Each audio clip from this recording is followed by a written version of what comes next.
Today we'll be looking at a piece of Halloween music that features the pipe organ. The pipe organ is such a cool instrument. I love to write for it. I don't get to do it very often, but whenever I do, it's a lot of fun. And there's a lot to know about writing for the pipe organ. The piece is called Blood on the Keys. All right, let's take a look.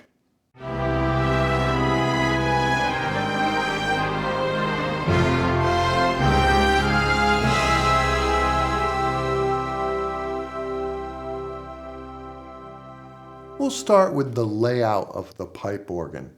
And this is a particular pipe organ, the Forbes pipe organ. I'm using samples from this organ for the piece from a company called Cinesamples.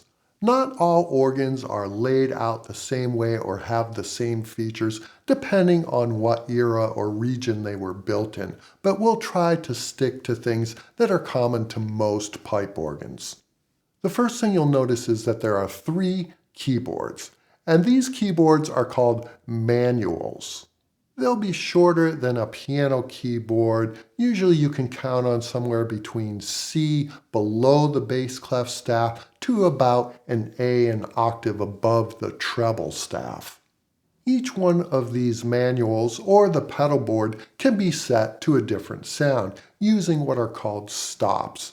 These stops are in divisions, each related to a different manual or the pedal board. As you pull these stops out, it allows air to flow through different pipes, which have different sounds or octaves related to them. On a pipe organ with three manuals, you would typically have here what's known as the positive manual or choir manual, depending on the particular organ, a great manual, and a swell manual, each using a different sound or having a different function. Pipe organs can have between 2 to 6 manuals, sometimes even more. Today we'll be using the great manual and the swell manual. The great manual is where a lot of the organ playing can be focused, and that's because you can couple any of the sounds from these stops and other divisions onto this great manual to get some large, full, exciting sounds. And that's what I've done in this piece. I've focused a lot of the playing on the great manual. The swell manual above is very interesting because it can actually change dynamics, unlike, say, the great manual. The pipes for the swell manual are enclosed in a physical box. And when you depress the swell pedal, you can open up louvers on that box that allow the sound to become louder or softer depending on how open those louvers are. So this manual can be used to add smooth dynamics to your piece. Down below we have the pedal board. And this pedal board usually ranges from C below the bass clef staff to F above middle C. Now, even though I'm talking about ranges, it's really more how long this pedal board is, because you can associate different length pipes with these pedals to get different octaves of sound. So even with an 8-foot pipe at concert pitch, this being the C below the bass clef staff, if you couple it with a 16-foot pipe, you can get an octave lower than that. A 32-foot pipe, an octave lower than the 16-foot pipe. And on some select organs, I think there are only a few, there's even a 64-foot pipe. So you can get a variety of octaves out of this pedal board, or even couple them together to play different octaves at the same time. Same with the manuals. You can change the sound or octave that you're hearing playing back by which pipes you've associated with that manual. Now, I should say that no matter what pipes you add to these manuals, you should always write it as if it were an 8-foot pipe. So you're writing concert pitch, even though you may be hearing back something higher or lower. Another thing to look at are these rows of buttons. They're known as pistons, and they're essentially presets of stops. So you can assign different stops to each one of these pistons, and it will push and pull all of those stops to the right preset position. So you can make quicker changes than if you had to one by one pull out and push in the stops. Let's take this basic understanding of how the organ is laid out now and see how we might use it in notating the music. Here you can see that I've called out the types of sounds that I want for the different manuals. So for the swell manual, I'm calling out a flute-like mysterious sound, and for the great manual, I'm calling out a bright and aggressive sound. Now, you can put the exact stops that you want on these manuals. You can be very specific with how you list that. The reason I'm not doing that here is because I don't know who's going to be playing this or what organ they're going to be playing it on, what venue. And that's very specific to each organ. So if you know the exact organ and the exact venue, then you can be very specific about the stops that you call out here, the registrations, the sound you're after. But if you don't know, then just call out kind of a general idea here and let the organist interpret that. For the pedals, I did call out the 16-foot and 8-foot pipe. And the reason for that is that I want that lower octave, that 16-foot pipe, to be added to this pedal part. And that's something that's very common, to add that 16-foot pipe. So that one I did feel good about calling out. All right, let's listen to a little bit of this and see what this sounds like. We'll listen to just the organ by itself.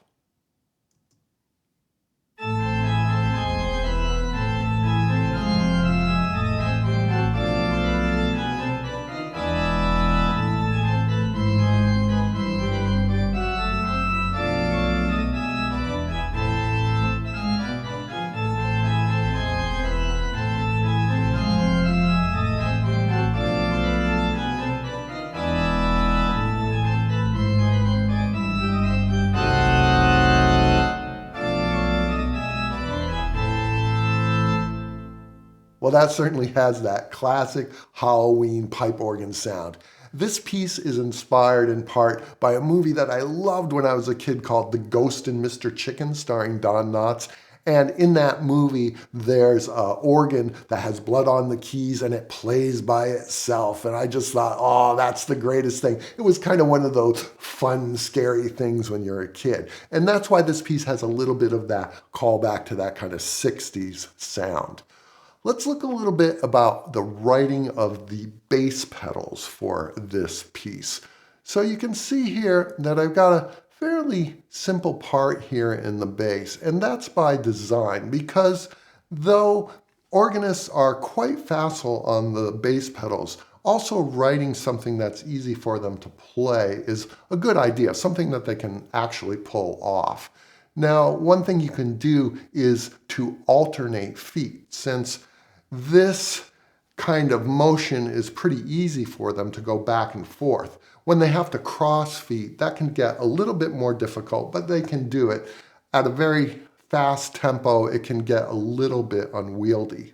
Now, they can also play heel to toe. So they can use both their heel and their toe as they play notes and move between them. They can also play multiple notes at the same time with their feet, anything that's about a third. It's impossible for them to bridge the gap with their feet on the black notes. So say from G flat to B flat, they can't play that. But if they were to play something like F to A flat, they could play that with their heel and their toe. So sometimes you'll find 3-note or 4-note voicings in the feet.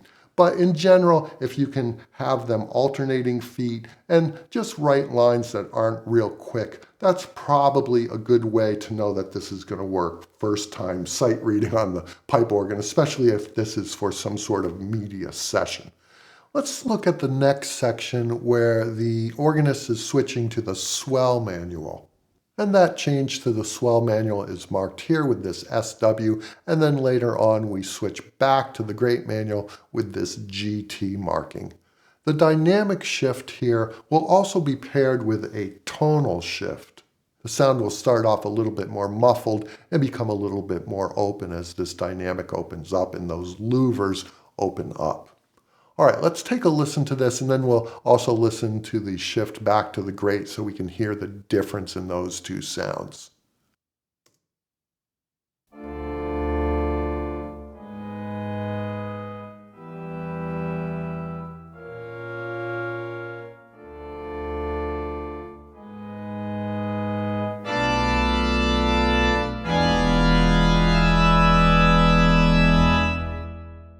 Before we listen to the full orchestration, there's a few fun things I was able to add to this piece that I'd like to show you. And by far my favorite is this wind machine.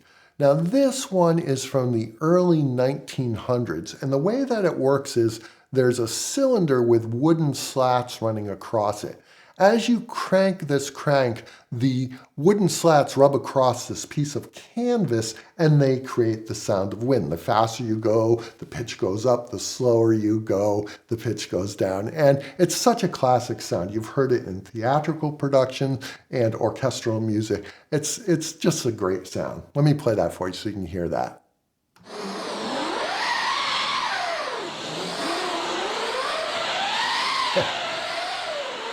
I love that. I love that.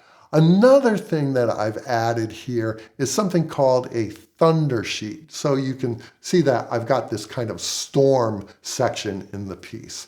And the thunder sheet is literally just a big piece of metal that you whack and it sounds like thunder. There are also some where you'll get a thinner piece of metal and you can wobble it. That's another effect you can do, but that's what this sounds like.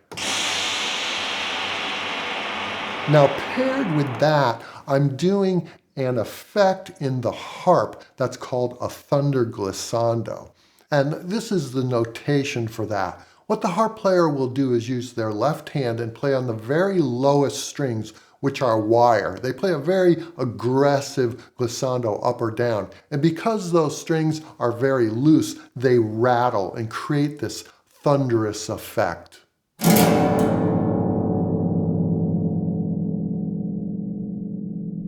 Another sound I'm using in the piece comes from this. I have a box of percussion instruments, knickknacks, anything that makes an unusual sound. I've got half cut open coconuts for horse clip clops, and I've got sleigh bells, things like that.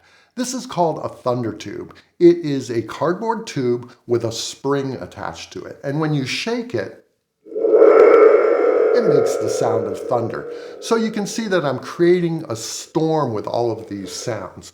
Let's listen to just these sounds without the music and see what that sounds like.